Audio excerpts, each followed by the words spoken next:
સુરત જિલ્લાના માંગરોળ તાલુકા મથકે આવેલા ઐતિહાસિક જલેબી હનુમાન મંદિર ખાતે આજે પવિત્ર શનિવારે જ્યાં વિશેષ ધાર્મિક કાર્યક્રમ યોજાયો હતો અને ડાંગ જિલ્લાના સુબીર તાલુકાના બેલબારી સહિતના અલગ અલગ ગામોના 11 આદિવાસીઓ ક્રિશ્ચન ધર્મ છોડીને ફરી પોતાના મૂળ સનાતન ધર્મમાં જોડાયા હતા।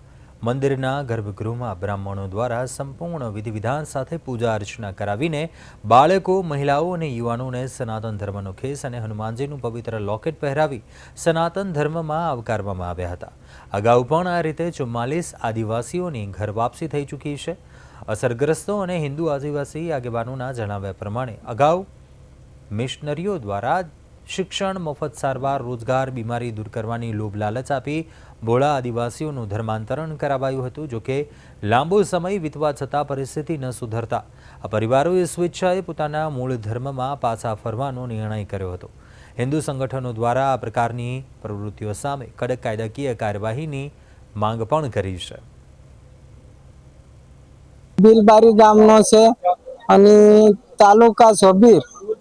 કેટલા સમય પહેલા ક્રિશ્ચન ધર્મ તમે આપનો 2022 માં 2-3 જ મહિના ગયેલા અમે। શા માટે તમારે જવું પડ્યું? અમારે બહેન થોડી બીમાર હતી એને માટે ગયેલા।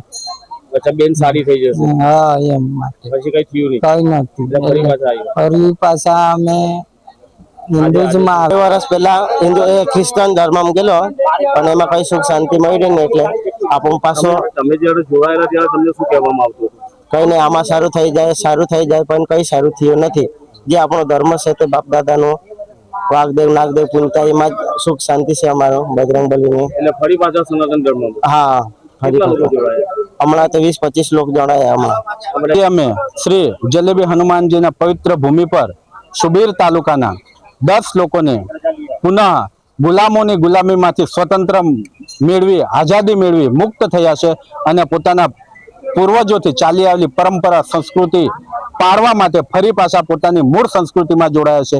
એ વાઘદેવ, નાગદેવ, ડુંગરદેવ, ખડીદેવ, દિવાળીદેવ, હોળીદેવ, હનુમાન દાદા, મહાદેવ, આદિદેવને પોતાની જે મૂળ સંસ્કૃતિ છે, સનાતની સંસ્કૃતિ છે, તેમાં ફરી પાછા જોડાયા છે।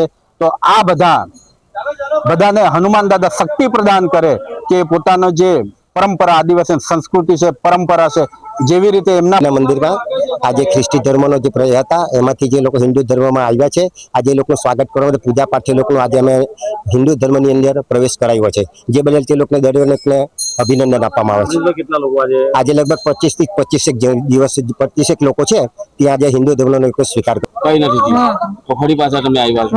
ભગવાન પ્રત્યે શ્રદ્ધા છે? શ્રદ્ધા છે એટલે આવ્યા? હા। શું કહેશો બીજા લોકોને આ રીતે જે જતા હોય તેને શું કહેશો? એને અમે ફરાવીને હિન્દુ ધર્મમાં લાવતા છે। એટલે બીજા ધર્મમાં કોઈ ભલું નથી થવાનું? સનાતન ધર્મ સિવાય? સનાતન ધર્મ સિવાય બીજી ધર્મમાં નહીં અમે જવા દેતા।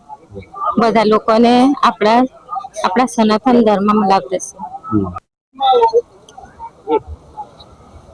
ગુજરાતમાં છેલ્લા કેટલા સમયથી ભોળી પ્રજાને લોભ લાલચ આપી અને પોતાના ધર્મમાંથી ક્રિશ્ચન ધર્મ મિશનરી દ્વારા કરવામાં આવતું હોય છે અને આજે ફરી એકવાર હનુમાનજી ભગવાનના સાનિધ્યમાં ડાંગ જિલ્લાના જે સુબીર તાલુકાના જે ગામડાના ટ્રાઇબલ તાલુકાના ગામડાના લોકો છે તેઓ પોતાના સનાતન ધર્મમાં ફરી પાછા તેઓ આવ્યા છે અને ભગવાન હનુમાનજીના સાનિધ્યમાં તેઓ ફરી પાછા સનાતન ધર્મમાં જોડાયા છે।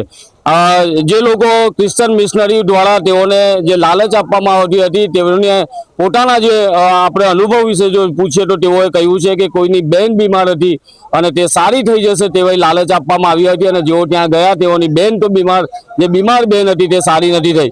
પરંતુ જે લોકો છે તે લોકોને ખબર પડી ગઈ કે વર્ષોથી આદિ અનાદિકાળથી જે ધર્મ ચાલી આવેલો છે સનાતન ધર્મ અને પ્રકૃતિની ગોદમાં રહેનારો આ આદિવાસી સમાજ, પ્રકૃતિની પૂજા કરનારો આ સમાજને ગુમરાહ કરી અને લોભ લાલચ આપીને જે મિશનરીઓ છે તે ક્રિશ્ચન ધર્મ અંગીકાર કરાવતી હોય છે। પછી જે રીતે તેઓને બ્રહ્મ જ્ઞાન થયું છે અને તેઓને લાગ્યું કે સનાતન ધર્મ જ એકમાત્ર એવો ધર્મ છે કે ત્યાં સન્માન છે તમામ લોકોનું સન્માન છે, ભગવાનમાં આસ્થા ધરાવે છે, ડુંગરની પૂજા કરનારો આ વર્ગ છે, નદીની પૂજા કરનારો આ વર્ગ છે અને આજે ફરી તેઓ પોતાના સનાતન ધર્મમાં આવી ગયો છે. આપણી સાથે એક દેવ બિરસા સેનાના આગેવાનો દ્વારા તેઓને હિન્દુ ધર્મમાં ફરી લાવવામાં આવ્યા છે. શું નામ છે? ગંગારામભાઈ. ગંગારામભાઈ, ફરી પાછા મિશનરી જે રીતે તમને લઈ ગઈ હતી બીજા ધર્મમાં, તેઓ ફરી પાછા તમે હિન્દુ બન્યા છે. શું હા, કહેશો? હિન્દુ બન્યા.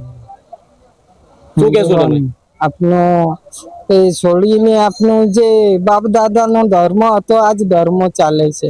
ડુંગર નદી પૂજા, પ્રકૃતિની પૂજા કરનારો વર્ગ છે. શું લાલચ આપેલી તમને? કઈ નથી.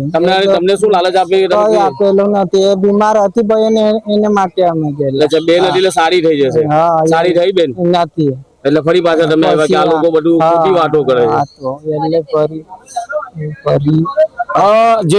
જે રીતની વાત કરીએ, જેની બેન બીમાર હતી તેઓ સારી થઈ જશે એવી વાતો કરવામાં આવી હતી. એ બેન આજે તેઓની વચ્ચે નથી, કારણ કે જે ધર્મમાં તેઓ સારા દાવા કરવા, જે સારા થવાના દાવા કરવામાં આવ્યા હતા, એ બેન પોતાની બેનને ગુમાવનારા આદિવાસી જે ભાઈ છે તેઓ ફરી પાછા પોતાના મૂળ અવસ્થામાં, મૂળ સનાતન ધર્મમાં આવ્યા છે. કારણ કે આ દેશમાં આદિ અનાદિકાળથી જે સનાતન ધર્મ ચાલે છે અને આ ધર્મની અંદર પ્રકૃતિની પૂજા કરવામાં આવે છે, નદીની પૂજા કરવામાં આવે છે અને જ્યાં લોભ લાલચ આપીને જે રીતે તેઓના ધર્મ પરિવર્તન કરવામાં આવે છે તેની સામે ખૂબ રોષ ફાટી નીકળ્યો છે. અને આજે મોટી સંખ્યામાં હિન્દુ આદિવાસીઓ છે તેઓ ફરી પાછા સનાતન ધર્મમાં જોડાયા છે. કિરણસિંહ ગોહિલ, પ્રદેશ 24 ગુજરાતી, સુરત.